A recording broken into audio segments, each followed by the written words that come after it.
mini vlog. Kamusta kayo? At after nga ng isang araw at kalahati na pagre-relax, eto, pauwi na po kami. At kasama na namin ang aming prinsesa Luna.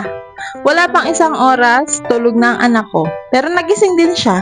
At ayan, nanonood siya ng mga cars. Nag-stop over kami saglit kasi nga nag-CR tapos ayan, bumili ng mga pagkain kasi nagutom na. Dumaan kami sa Tagaytay kasi manlilibre daw yung kapatid ko. Sana all.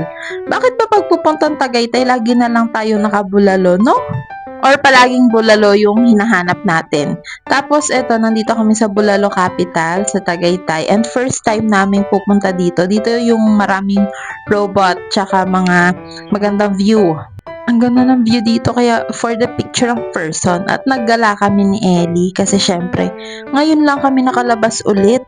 At ayan, ipapakita ko sa inyo kung gaano kaganda yung view. Mapapakanta ka na lang ng ay basta yun na yun, alam nyo na yun. Tapos ayan, si Bumblebee, tama ba? Diba? Ang laki niya. At ayan, pinahita ko uli yung view kasi talagang ang ganda be. May mga unggoy daw dyan, bawal pakainin. Kung makapost ka lang naman talaga.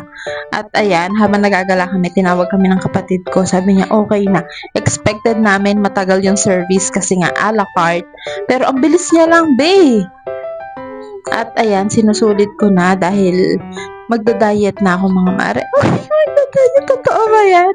Pero ayan, masarap naman yung food nila. And medyo affordable din.